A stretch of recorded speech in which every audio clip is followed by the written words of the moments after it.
नमस्कार साथियों, पौड़ी शहर से मात्र 6 किलोमीटर की दूरी पर गगवारसियों और पैडोसियों की सीमा रेखा के बीचों बीच स्थित है एक प्यारा सा पड़ाव, जिसे हम आज भले ही टेका के नाम से जानते हैं, लेकिन पहले इसका नाम था बलदा झुंटी।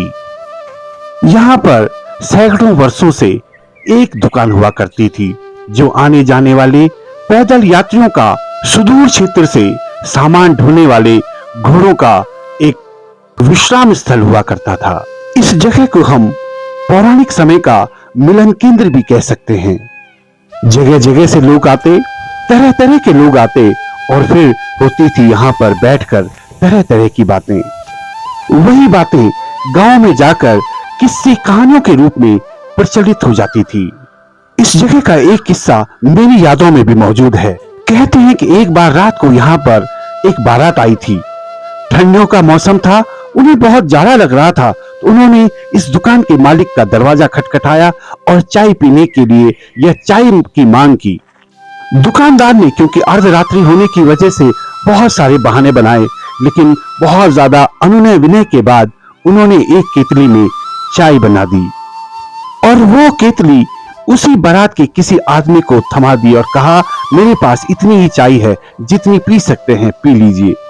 लेकिन थोड़ी देर बाद जब उन लाला जी ने बाहर आकर देखा तो वो शक पका से गए, क्योंकि वहां पर सारी की सारी बारात बहुत मजे से चाय का आनंद ले रही थी और सभी ने लाला जी को बहुत बहुत धन्यवाद दिया।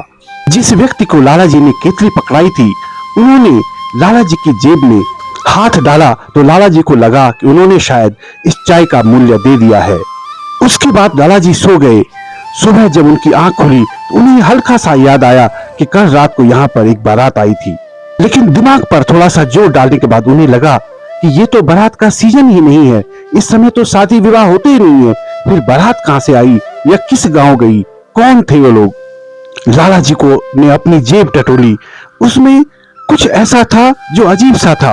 उन्होंने उसको अपने गुल्लक में डाल दिया। कहते हैं कि उसके बाद धन धान्य से संपन्न होने लगे। आज भले ही उस दुकान का अस्तित्व यहाँ पर न हो, लेकिन अब यहाँ पर बहुत अच्छे अच्छे होटल खुल गए हैं। नए नए युवाओं ने यहाँ पर अपना रोजगार शुरू कर दिया है। लेकिन हाँ, वो जगह जहाँ पर केतली में वो चाय बनती थी, वो आज भी हमको याद है, क्योंकि हमने भी इस जगह पर बहुत आनंद लिया है।